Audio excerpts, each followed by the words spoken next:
Halo pemirsa GPR TV, dari Sabang sampai Merauke, dari Miangas hingga Pulau Rote. Bertemu lagi bersama saya Mona Azari Nisak dalam program Kominfo Newsroom. Halo pemirsa GPR TV, dari Sabang sampai Merauke.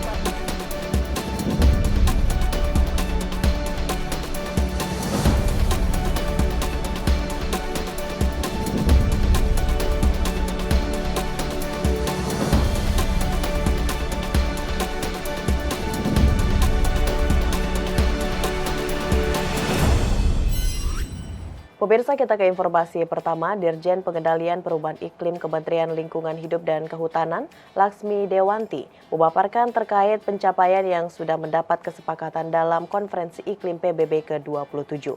Salah satunya mekanisme dana untuk mengatasi kerugian dan kerusakan akibat perubahan iklim yang terjadi. Sejumlah delegasi negara dalam KTT Perubahan Iklim PBB ke-27 atau Conference of the Parties COP27 telah menyepakati untuk menyiapkan dana kerugian dan kerusakan bagi negara miskin yang dilanda bencana iklim. Bagi Indonesia, hal tersebut merupakan sebuah langkah maju dalam mengimplementasikan Persetujuan Paris, terutama sejak Indonesia meratifikasinya melalui Undang-Undang Nomor 16 Tahun 2016. Direktur Jenderal Pengendalian Perubahan Iklim Kementerian LHK Laksmi Dewanti mengatakan, selain aspek pendanaan, COP27 juga mengadopsi beberapa keputusan yang dapat mengatasi dampak pada kehidupan serta mata pencarian masyarakat yang telah rusak akibat dampak buruk perubahan iklim, antara lain program mitigasi, adaptasi tujuan global, keputusan alternatif dari COP27. Tapi momentum untuk kesepakatan membentuk mekanisme pendanaan dan sebelumnya kesepakatan untuk mengoperasionalisasikan Santiago Network for Loss and Damage ini merupakan kemajuan yang sangat berarti. Kita pasti tahu semuanya untuk implementasinya akan butuh waktu. Pendanaan komitmennya mungkin memang belum ada secara spesifik berapa nanti jumlah yang dimasukkan, tapi sudah ada indikasi berapa sebetulnya kerugian atau dana yang dibutuhkan. Kesepakatan dana dan kerugian dan kerusakan atau pendanaan loss and damage pada COP27 tersebut diharapkan dapat membantu negara-negara berkembang yang rentan terhadap dampak bencana.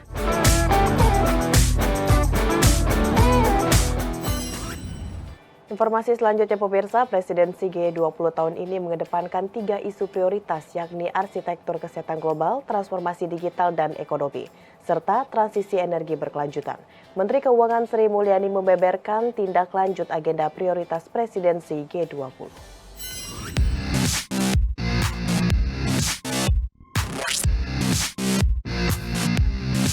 Presidensi G20 Indonesia mengusung 3 agenda prioritas, yakni transisi energi berkelanjutan, transformasi digital, dan arsitektur kesehatan global. Dalam keterangan persnya, Menteri Keuangan Sri Mulyani Indrawati menyampaikan bahwa pemerintah akan berupaya untuk menindaklanjuti kesepakatan 3 agenda prioritas tersebut.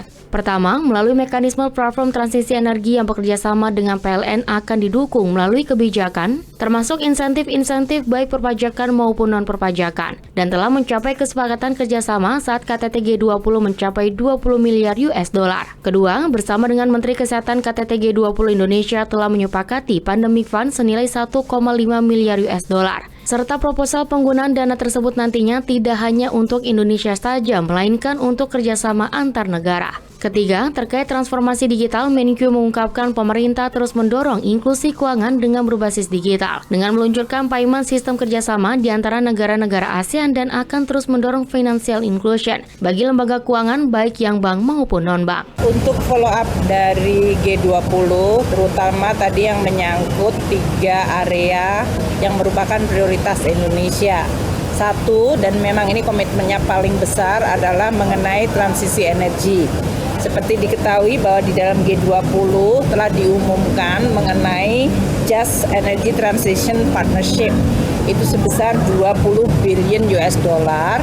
Untuk dalam hal ini perlu di follow up bersama-sama dengan platform Energy Transition Mechanism yang sekarang ini sudah mendapatkan komitmen 500 juta US dollar dan bisa di leverage ke 4 miliar US dollar. Nah, ini pihak yang akan memfollow up tentu dari sisi PLN, karena ini adalah menyangkut transisi energi dari non-renewable ke renewable. Nanti kita akan bicara dengan berbagai IPP, ya, Independent Power Plan yang selama ini bekerja sama dengan PLN, dan bagaimana transisi energi yang perlu didukung dengan kebijakan termasuk insentif baik perpajakan maupun non perpajakan. Ini mungkin yang paling besar dari follow up karena menyangkut transisi energi, dan ini menjadi perhatian baik negara-negara G7 maupun RRT maupun negara-negara di Middle East. Presiden Republik Indonesia Joko Widodo meminta kepada masyarakat khususnya suku Dayak agar dapat menjaga stabilitas politik menjelang pemilu 2024 mendatang. Hal tersebut disampaikan Presiden dalam sambutannya pada peresmian pembukaan Bahau Bide Bahana Tariu Borneo, Bangkule Rajang, Pontianak.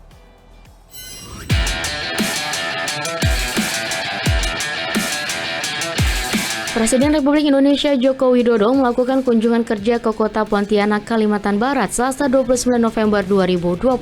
Pada kunjungannya kali ini, dalam rangka Bahupem Bide Bahana Tariu Borneo Bangkule Rajakang atau Temu Akbar Pasukan Merah di Rumah Adat Radakang Kota Pontianak. Bahupem Bide Bahana TBBR ini sendiri merupakan acara adat suku Dayak, yaitu pertemuan masyarakat adat Dayak dengan pemimpinnya yakni Presiden Republik Indonesia. Dari 15.000 orang yang hadir, mereka terdiri dari pasukan merah TBBR yang berada di wilayah Kalimantan dan perwakilan dari Sarawak. Lalu masyarakat suku Dayak dari 20 kota dan kabupaten di Pulau Kalimantan. Dalam pidatonya, Presiden menyampaikan bahwa Indonesia merupakan negara yang sangat besar sekali. Presiden mengingatkan pemimpin Indonesia di masa depan harus sadar dengan keberagaman Indonesia, di mana menurutnya keberagaman adalah kekayaan bangsa Indonesia. Dan yang paling penting,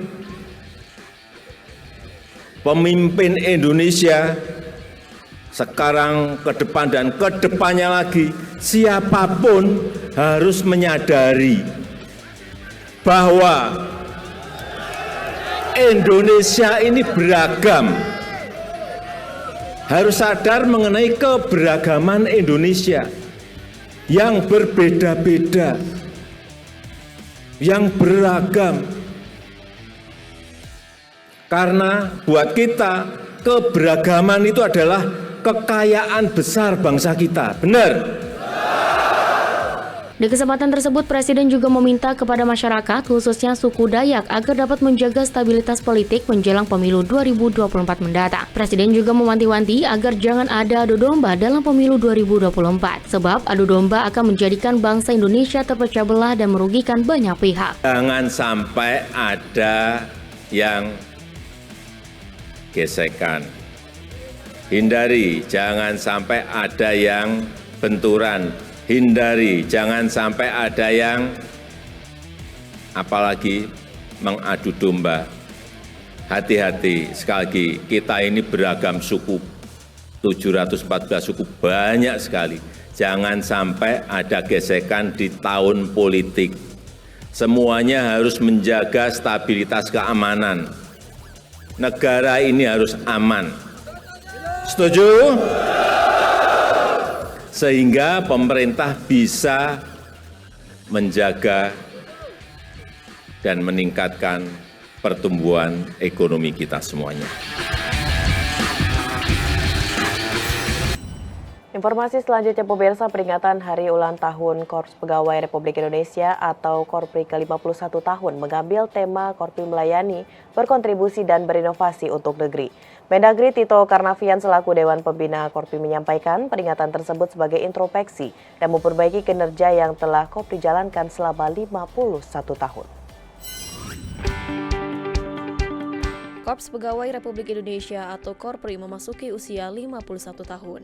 Pada perayaan Hari Jadi ke-51, Korpri mengadakan upacara bendera di kantor Kementerian Pendidikan, Kebudayaan, Riset, dan Teknologi. Upacara diikuti seluruh peserta dan memakai seragam Korpri lengkap. Dengan mengusung tema Korpri Melayani, Berkontribusi, dan Berinovasi untuk Negeri, diharapkan para anggota Korpri tetap bersemangat dalam bekerja melayani kepentingan publik dan juga mewujudkan fungsi sebagai perekat persatuan bangsa. Peringatan hari ulang tahun ke-51, Korpri mempunyai tujuan mengajak seluruh anggota Korpri untuk meningkatkan kinerja, terutama di bidang pelayanan publik serta kepedulian terhadap masyarakat. Tito Karnavian selaku pembina upacara mengatakan, kegiatan ini tidak hanya semata untuk upacara perayaan hari ulang tahun, melainkan untuk introspeksi dan memperbaiki kinerja yang telah Korpri jalankan selama 51 tahun. Saya melihat bahwa acara ini sangat penting dan dapat kita manfaatkan untuk melakukan introspeksi. Apa yang sudah dilakukan Korpri selama 51 tahun ke depan, dengan segala plus dan minusnya. Dan yang kedua, mau kemana Korpri dibawa ke depan. Saya kira adalah momen yang penting kita untuk berkontemplasi, merenung, dan sekaligus kita juga mengevaluasi. Di kesempatan yang sama, Presiden Republik Indonesia Joko Widodo juga turut memeriahkan hari jadi Korpri yang ke-51. Presiden Republik Indonesia mengapresiasi pengabdian serta kerja keras seluruh anggota Korpri dalam melayani masyarakat dan menjalankan roda pemerintahan. Pertama-tama saya mengucapkan selamat hari ulang tahun yang ke-51 Korpri.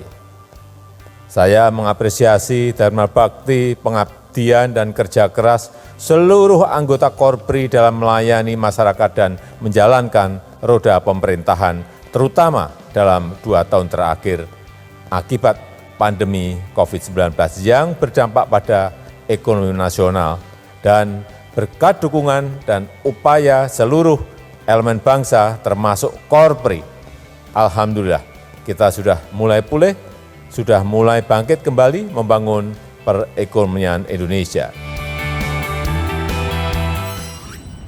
Pemirsa, setelah jeda pariwara berikut, kami akan kembali dengan berbagai informasi lainnya. Tetaplah bersama Kopinfo Newsroom.